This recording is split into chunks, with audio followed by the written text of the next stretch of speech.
V D സതീശനെ സംബന്ധിച്ചിടത്തോളം രണ്ട് വഴികളാണ് ഉള്ളത്. ഒന്ന് മുഖ്യമന്ത്രി കസേര, അല്ലെങ്കിൽ വനവാസം. ഇത് രണ്ടും ഒന്ന് സെലക്ട് ചെയ്തേ പറ്റൂ. അത് വെള്ളാപ്പള്ളി അടക്കം ഇത്തരത്തിൽ സതീശനെതിരെ രംഗത്തുണ്ട്. സതീശനും ചില വെല്ലുവിളികൾ ഏറ്റെടുത്തിരിക്കുന്ന രീതിയിലാണ് പോകുന്നത്. കാരണം സതീശനെ സംബന്ധിച്ചിടത്തോളം ഇനി മുഖ്യമന്ത്രി കസേരയിൽ കുറഞ്ഞൊന്നും താല്പര്യമില്ല. അപ്പോൾ അതുകൊണ്ട് സതീശനും ആ ഒരു ഡീലോടുകൂടി മുന്നോട്ട് പോവുകയാണ്. ഏത് തരത്തിലായിരിക്കും ഇത്? ഇത് ശരിക്കും പറഞ്ഞാൽ സതീശൻ പിടിച്ച പുലിവാല.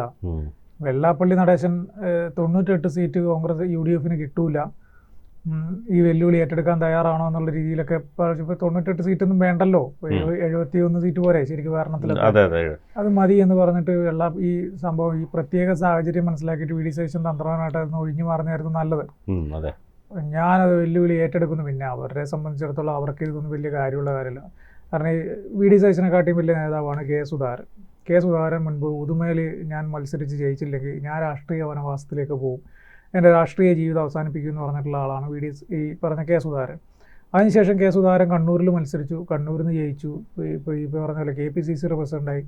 അതൊക്കെ വെറും ഒരു എന്താ പറയുക, ഒരു പൊള്ളയായ ഒരു വീരവാദം എന്ന് വേണമെങ്കിൽ മാത്രം കണ്ടാൽ മതി ആ ഒരു പ്രത്യേക സാഹചര്യത്തിൽ. വി ഡി സതീശൻ്റെ ഇത് അങ്ങനെ തന്നെയാണ്.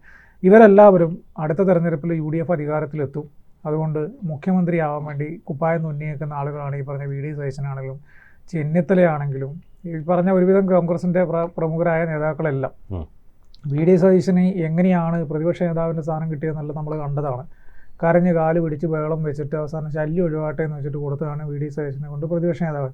എന്നാൽ പിന്നെ പ്രതിപക്ഷ നേതാവായിരുന്നിട്ട് വി ഡി സതീശൻ്റെതായ രീതിയിൽ നേടിയെടുത്ത എന്തെങ്കിലും ഒരു കാര്യം ചൂണ്ടിക്കാണിക്കാൻ പറഞ്ഞ ബിഗ് സീറോയാണ് V D Satheesan. V D സതീശന് പ്രതിപക്ഷ നേതാവിൻ്റെ യാതൊരു ക്വാളിറ്റിയും ഇല്ല. ഇതിനു മുൻപേ ഉണ്ടായിരുന്ന ഏറ്റവും അവസാനം ഇരുന്ന ചെന്നിത്തല വരെ ഒരു മികച്ച പ്രതിപക്ഷ നേതാവായിരുന്നു.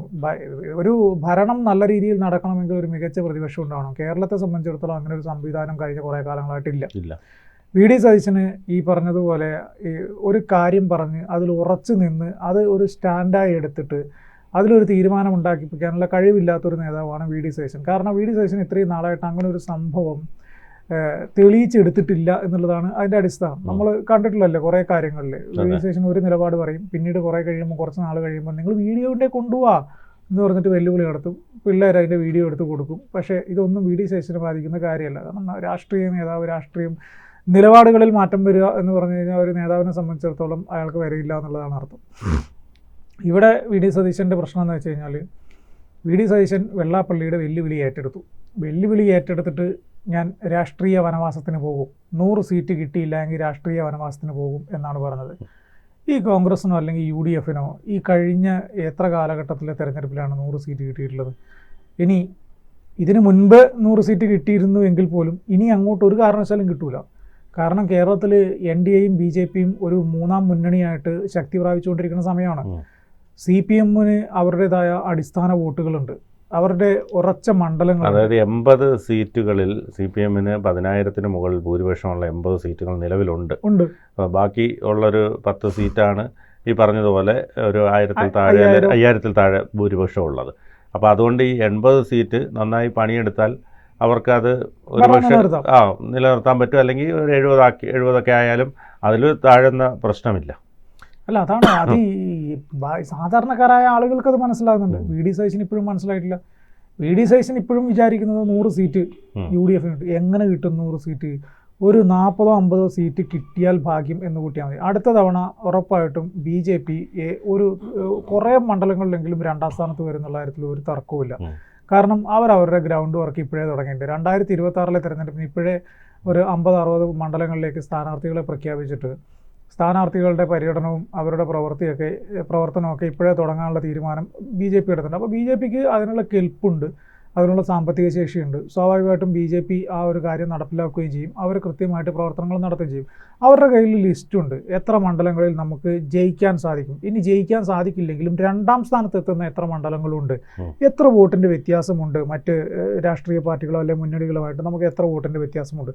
നമ്മളിവിടെ ഒരു കുറച്ച് കാലം വളരെ മികച്ച രീതിയിൽ പ്രവർത്തനം നടത്തിയാൽ നമുക്ക് എത്ര വോട്ട് കൂടി ഇങ്ങോട്ട് മറിക്കാൻ പറ്റും.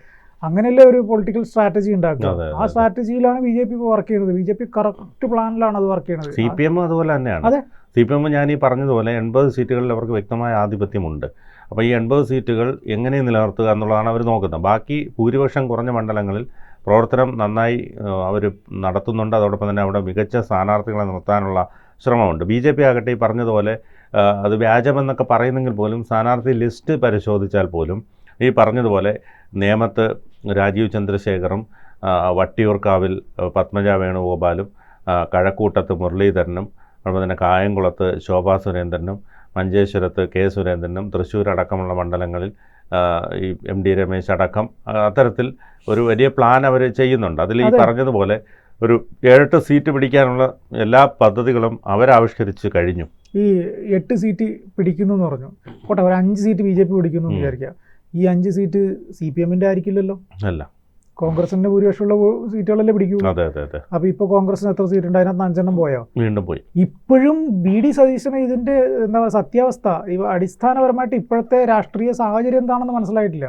ആ രാഷ്ട്രീയ സാഹചര്യം മനസ്സിലായെങ്കിൽ BD സതീശൻ എന്താ പറയുക, ഒരു സമുദായ നേതാവ് പറഞ്ഞു ഓക്കെ ഞങ്ങളത് കേൾക്കുന്നു, പക്ഷേ ഞങ്ങൾക്ക് ഞങ്ങളുടേതായ പ്രവർത്തന മികവ് കൊണ്ട് 100 സീറ്റിൽ എത്തിക്കാൻ പറ്റുമോ എന്നാണ് ഞങ്ങൾ നോക്കുന്നത് എന്നല്ല പറയലേ വേണ്ടേ. അതിന് പകരം ഞങ്ങൾ വെല്ലുവിളി ഏറ്റെടുത്തു, 100 സീറ്റ് ഇല്ലെങ്കിൽ ഞാൻ രാഷ്ട്രീയ വനവാസത്തിന് പോകും, 100 സീറ്റ് കിട്ടിയില്ലെങ്കിൽ BD സതീശൻ രാഷ്ട്രീയ വനവാസത്തിന് പോവുമോ? പോവില്ല, വീണ്ടും വരും. ഈ പറഞ്ഞതുപോലെ പ്രതിപക്ഷ നേതാവ് എന്ന് പറഞ്ഞ സാധനം ഇവർ കോൺഗ്രസിൻ്റെ കുറച്ച് നേതാക്കന്മാർക്ക് മാത്രം അവരുടേതായിട്ട്, ഇപ്പം മുൻപ് ഉമ്മൻചാണ്ടിയുടെ മണ്ഡലം, ഈ പറഞ്ഞ VD സതീശൻ്റെ മണ്ഡലം, ചെന്നിത്തലയുടെ മണ്ഡലം, അങ്ങനെ കുറച്ച് നേതാക്കന്മാർക്ക് നിരന്തരം ജയിച്ചു വരുന്ന ചില മണ്ഡലങ്ങളുണ്ട്.